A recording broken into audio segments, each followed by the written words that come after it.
Sa kabila ng paalala ng DOH, bentahan ng paputok sa Bocaue, Bulacan. Buhay na buhay pa rin ilang araw bago ang bagong taon. Samantala, mahigpit naman ang pagpapatupad ng isang mga regulasyon sa mga tindahan upang maiwasan ang anumang aksidente. Ang ulat mula kay Benj Bondo.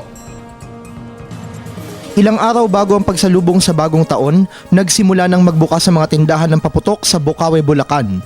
Ang ilang vendors abala na sa pagsasalansan ng samut-saring mga paputok at pailaw na kanilang itinitinda. Kaugnay nito, dumagsa na rin ang mga mamimili ng paputok sa lugar na tinaguriang firecracker capital ng Pilipinas. Sa halagang 1,000 piso, maaari nang makabili ng sari-saring paputok na ayon sa tradisyon ay maghahatid ng swerte sa bagong taon. May mga bago ng uri ng paputok na itinitinda gaya ng Crying Cow, Crackling Tower, Pagoda at sinulid na pamalit sa pambatang paputok na Watusi. Naglalaro ang mga ito sa presyong 2 hanggang 500 piso.